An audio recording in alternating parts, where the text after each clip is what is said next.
Hi friends, నమస్తే. Welcome to my channel. ఇవాళ మన ఛానల్లో రాగిపిండి మునగాకు దోశ ఎలా చేసుకోవాలో చూద్దాం. ఇందుకు ఒక గిన్నె తీసుకొని అందులోకి రాగిపిండి, మునగాకు, పచ్చిమిరపకాయలు, ఆనియన్స్, కొత్తిమీర వేసుకోవాలి. ఇందులోకి జీలకర్ర పొడి, సాల్ట్ను వేసుకొని వేయించి కచ్చాపచ్చాగా దంచుకున్న పల్లీలను, కారంను కూడా వేసి బాగా కలుపుకోవాలి.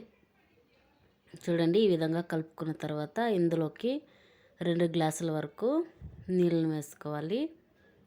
చూడండి, ఈ విధంగా కలుపుకున్నాం కదా. ఇప్పుడు ఇంకో గ్లాసు నీరు వేసుకొని ఈ విధంగా కలుపుకోవాలి. చూడండి, మనకి కన్సిస్టెన్సీ ఈ విధంగా ఉంటే సరిపోతుంది.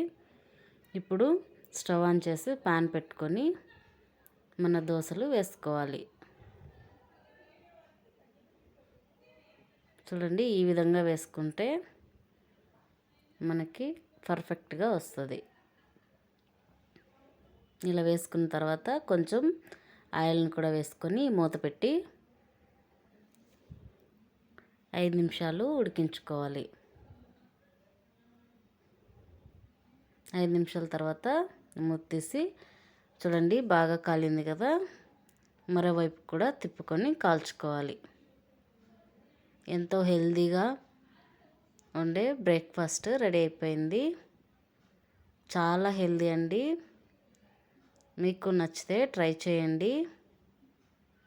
నచ్చితే లైక్ చేయండి, షేర్ చేయండి, సబ్స్క్రైబ్ చేసుకోండి. Thank you for watching.